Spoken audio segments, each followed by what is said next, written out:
Le silence du fromager sacré. Conte dramatique, mystique et culturel d'Afrique.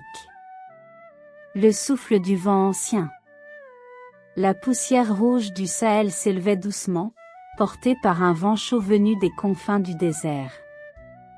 Dans cette poussière se mêlaient les voix anciennes, celles que seuls les sages savaient entendre. On disait que ces murmures n'appartenaient pas au monde visible, c'étaient les souffles des ancêtres, veillant sur leur peuple comme des gardiens éternels. Au milieu de cette terre vibrante se trouvait Kizua, un village dont le nom signifiait « lieu de la lumière cachée ». Les habitants de Kizua vivaient en harmonie avec les saisons, avec les esprits, et surtout avec leur histoire.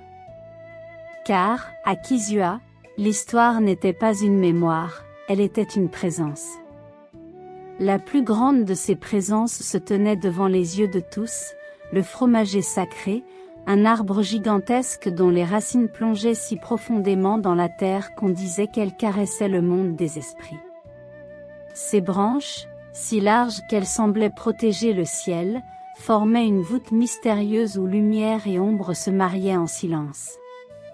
C'est là que commence l'histoire d'Aigreko, celui dont le destin fut plus grand que sa vie. Aigreko était né au petit matin, sous une pluie fine qui avait fait danser la terre. À Kizua, on disait que naître sous la pluie était signe d'un destin lié aux forces invisibles. Son nom, Aigreko, signifiait « la joie », et jamais n'en avait été mieux choisi. Sa mère, Maï, était la guérisseuse du village. Une femme douce et forte, dont le regard semblait lire les âmes. Elle savait soigner les blessures du corps avec les feuilles, mais aussi celles du cœur avec les mots. On venait de loin pour la consulter, pour apprendre de ses mains, de sa voix, de sa sagesse. Le père d'Aigreko, Olu, avait disparu lorsque l'enfant n'avait que quelques lunes. Certains disaient qu'il était mort. D'autres murmuraient qu'il vivait encore, non pas parmi les vivants, mais auprès des esprits du fromager. Maï ne démentait jamais, mais ne confirmait pas non plus. Elle se contentait de dire « Ton père t'aime. Il veille. Un jour, tu comprendras. » Jamais Aigreko n'avait ressenti l'absence comme un vide. Le village entier l'élevait, il courait dans les champs avec ses amis, écoutait les anciens sous l'ombre du fromager, apprenait les histoires gravées dans le vent. Mais le soir, lorsque la lune se levait, il posait toujours sa main sur la terre, cherchant un signe de cet homme qu'il n'avait jamais connu. Et souvent, un souffle léger répondait. Kizua était un village où chaque jour était un poème. Aux premières lueurs du soleil, les femmes se rendaient au puits, portant des calebasses peintes aux couleurs de leur lignée. Les hommes partaient vers les champs d'igname, de mil, et de sorgho, chantant des mélodies ancestrales pour encourager la terre à donner ses fruits. Les enfants jouaient près du ruisseau clair, où les poissons argentés glissaient comme des flèches vivantes. Aigreko et ses amis y passaient des heures à façonner de petits bateaux de feuilles, qu'ils envoyaient ensuite dans le courant comme des messagers vers l'inconnu. Le soir, lorsque le soleil s'inclinait derrière les collines mauves, le village se rassemblait sur la grande place. On allumait un feu dont la fumée montait au ciel, portant les prières du peuple. Le conteur, un vieil homme nommé Amara, y narrait les histoires des ancêtres, des esprits, des héros d'autrefois. Aigreko adorait ces moments. Amara avait une voix qui ressemblait au roulement du tonnerre et au murmure de l'eau. Chaque nuit, il semblait révéler un nouveau secret. Mais une légende revenait toujours, celle du gardien du fromager. Selon les anciens, le fromager sacré était la porte entre deux mondes. Et pour qu'elle reste fermée, protégeant les vivants des forces sauvages, il fallait qu'un être choisi par les esprits veille depuis l'intérieur. Ce gardien n'était ni mort ni vivant. Il était entre Aigreco, chaque fois que cette histoire était contée, ressentait un frisson. Une partie de lui savait qu'elle le concernait. Les années passèrent, et Aigreco grandit. Il devint un jeune homme respecté, à la démarche calme et au regard intense. Un soir, un silence étrange s'abattit sur Kizua. Maï, la guérisseuse, tomba soudain gravement malade. Cela surprit tout le monde, jamais elle n'avait connu la moindre faiblesse. Son souffle se bloquait. Ses yeux semblaient voir un monde invisible. Et sa peau, d'ordinaire chaude comme le soleil, devint froide comme l'aube. Aigreco, affolé, tenta de la soigner avec les remèdes qu'elle lui avait appris. Mais rien n'y faisait. Au village, les gens pleuraient, si Maï disparaissait, Kizua perdrait non seulement sa guérisseuse, mais aussi son lien le plus profond avec les traditions. La nuit tomba. Les étoiles se figèrent. Et Maï appela son fils d'une voix presque éteinte. Aigreco, écoute. Tu dois aller au fromager. Là-bas, ton père t'attend. Aigreco sentit son cœur s'arrêter. Mon père? Murmura-t-il. Maï hocha faiblement la tête. Le secret, lui seul peut te le révéler. Va avant le lever du soleil. Si tu veux me sauver, va.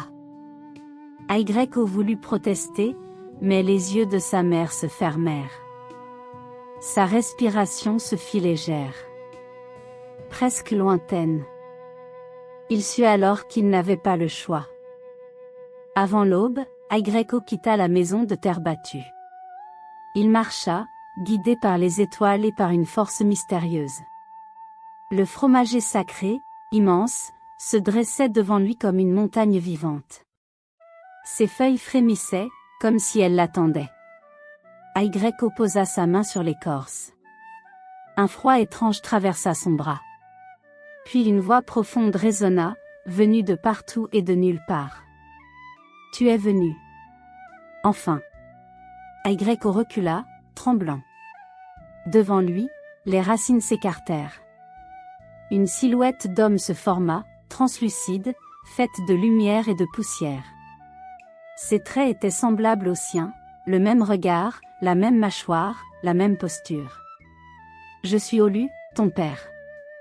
Aigreco sentit les larmes monter. Pourquoi es-tu là? Pourquoi n'es-tu jamais revenu?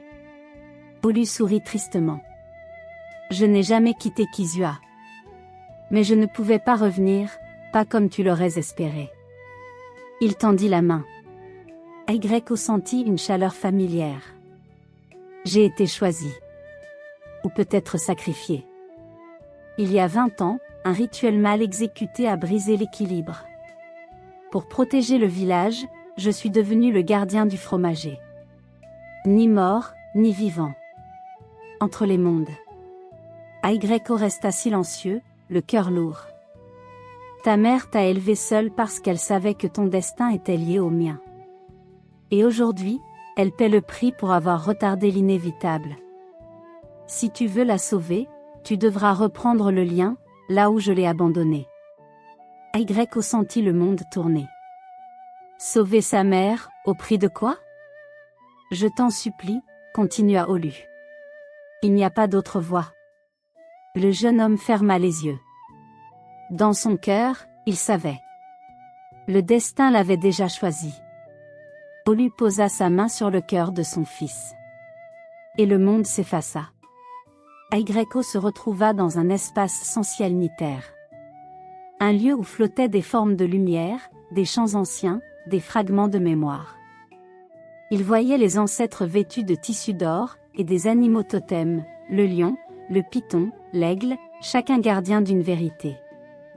N'aie pas peur, murmura une voix. Aigreco avança.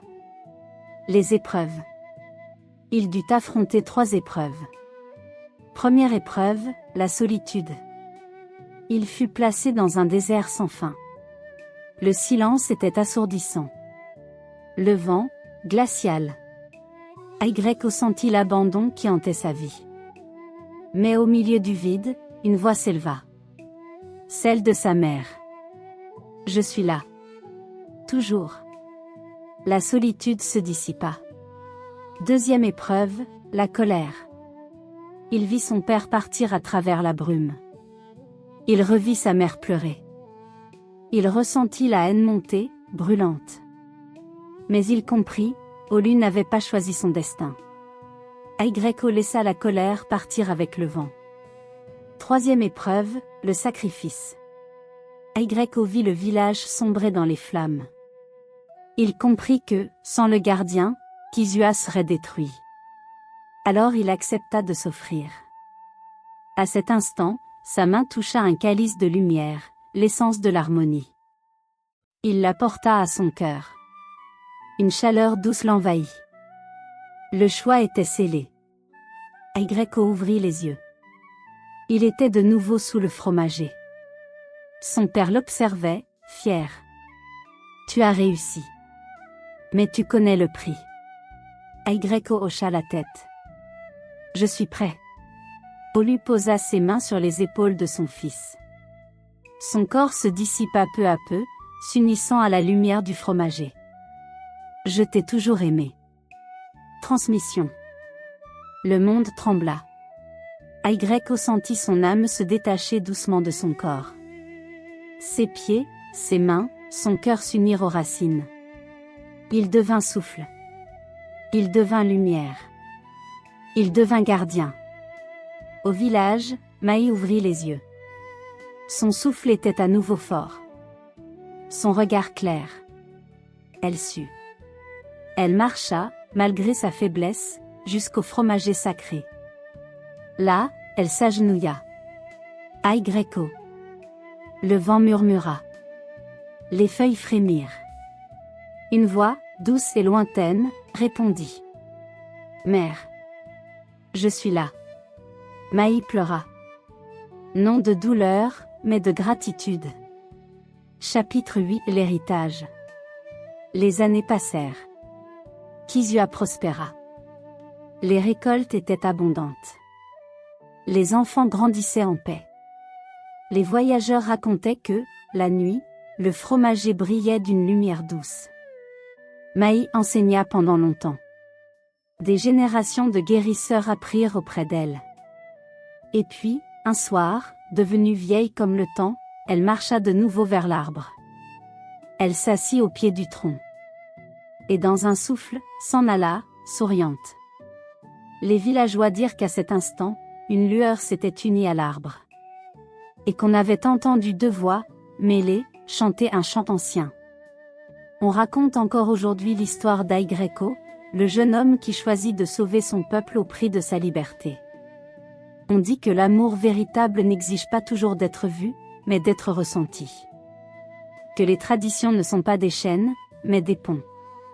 Que les ancêtres vivent à travers nous, tant que nous portons leurs valeurs. La vie n'appartient pas à celui qui la garde pour lui-même, mais à celui qui la donne pour un bien plus grand. Et lorsque le vent souffle à Kisua, il porte encore, dit-on, la voix d'un fils aimant, veillant sur le monde.